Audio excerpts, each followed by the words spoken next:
पौराणिक कथाओं के अनुसार बाणासुर नामक दैत्य के कारण भगवान श्री कृष्ण और शिव जी का प्रलयंकारी युद्ध हुआ था। हालांकि इस युद्ध का जिक्र बहुत कम ही मिलता है। अधिकतर बातें जनश्रुति और मान्यताओं पर आधारित हैं। इस संबंध में विरोधाभासी कथाएं ही मिलती है। सही क्या है, यह तो शोध का विषय है। इस युद्ध के कारण हाहाकार मच गया था। युद्ध में सभी तरह के अस्त्र और शस्त्रों का प्रयोग हुआ था। कहते हैं कि महाभारत काल में महाभारत के अलावा भी कई प्रलयंकारी युद्ध हुए थे।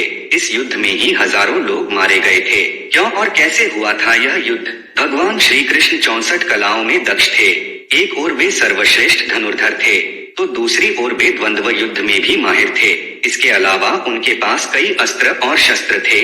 उनकी नारायणी सेना उस काल की सबसे खतरनाक सेना थी। श्री कृष्ण ने ही कलारिपट्टू नामक युद्ध कला को ईजाद किया था, जिसे आजकल मार्शल आर्ट कहते हैं। श्री कृष्ण के धनुष का नाम सारंग था, उनके खड्ग का नाम नंदक, गदा का नाम कौमोदकी और शंख का नाम पांचजन्य था, जो गुलाबी रंग का था। श्री कृष्ण के पास जो रथ था उसका नाम जैत्र और दूसरे का नाम गरुड़ध्वज था। उनके सारथी का नाम दारुक था और उनके अश्वों का नाम शैव्य, सुग्रीव, मेघपुष्प और बलाहक था।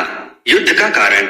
श्री कृष्ण से प्रद्युम्न और प्रद्युम्न से अनिरुद्ध का जन्म हुआ। प्रद्युम्न के पुत्र तथा कृष्ण के पौत्र अनिरुद्ध की पत्नी के रूप में उषा की ख्याति है। अनिरुद्ध की पत्नी उषा शोणितपुर के राजा बाणासुर की कन्या थी। अनिरुद्ध और उषा आपस में प्रेम करते थे। उषा ने एक दिन अपनी मायावी सहेली चित्रलेखा के माध्यम से अनिरुद्ध का हरण करवा लिया था। चित्रलेखा अनिरुद्ध को हरण करके जिस स्थान पर लेकर आई थी वह ओखीमठ नामक स्थान था।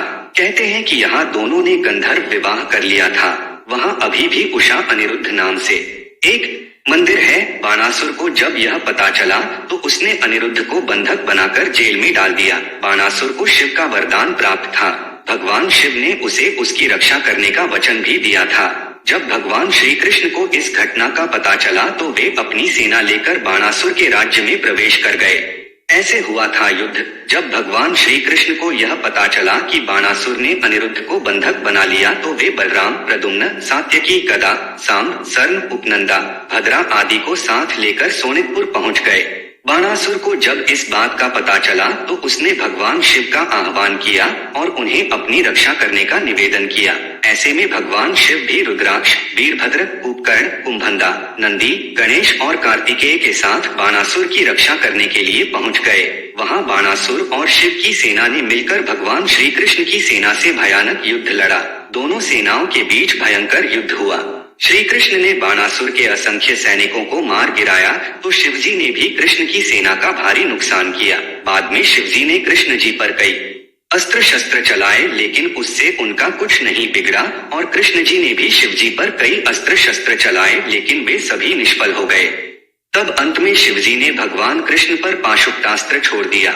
इसके जवाब में श्री कृष्ण ने भी नारायणास्त्र छोड़ दिया। दोनों के अस्त्रों से भयंकर आग उत्पन्न हुई, लेकिन दोनों का कोई नुकसान नहीं हुआ। ऐसे में श्री कृष्ण ने शिवजी को सुलाने के लिए निद्रास्त्र छोड़ दिया। इससे धुंध छा गई और शिवजी सो गए। यह देख बाणासुर की सेना में भय व्याप्त हो गया। उसकी सेना कमजोर हो गई। प्रद्युम्न और कार्तिकेय का भयानक युद्ध हुआ, जिसमें कार्तिकेय घायल हो गए।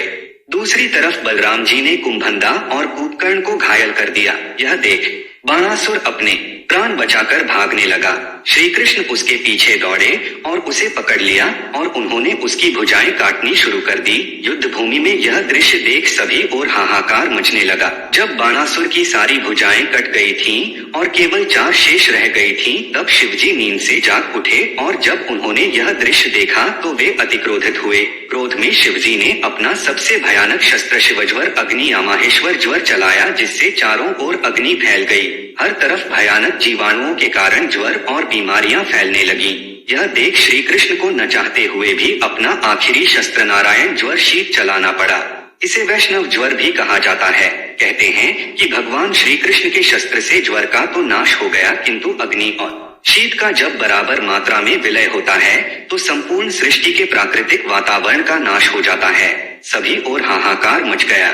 यह भयंकर दृश्य देखकर नारद मुनि सहित सभी देवी देवता, यक्ष, गंधर्व आदि ब्रह्मा जी से इस युद्ध को रोकने का निवेदन करते हैं, लेकिन ब्रह्मा जी इस युद्ध को रोकने में अपनी असमर्थता व्यक्त करते हैं। तब वे सभी मिलकर पराशक्ति देवी भगवती माँ दुर्गा की आराधना करते हैं। माँ दुर्गा प्रकट होकर दोनों पक्षों को शांत करती हैं।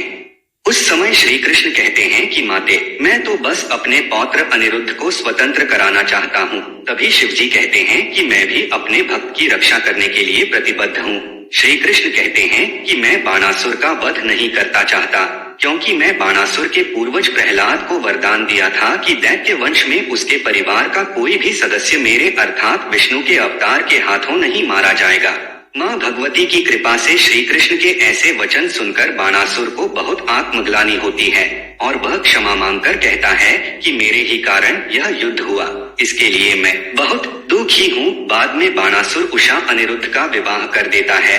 वैष्णव ग्रंथों में श्री कृष्ण तो शैव ग्रंथों में शिव जी की महिमा का वर्णन मिलता है। इस प्रकार शिव जी और श्री कृष्णा के बीच छिड़ा ये युद्ध समाप्त होता है। अंत में आपसे निवेदन है कि कमेंट में हर हर महादेव अथवा जय श्री कृष्णा जरूर लिखे। वीडियो को लाइक करें तथा अपने प्रियजनों के साथ इस वीडियो को शेयर करें और ऐसे ही अन्य वीडियो देखने के लिए हमारे चैनल को सब्सक्राइब करें। धन्यवाद।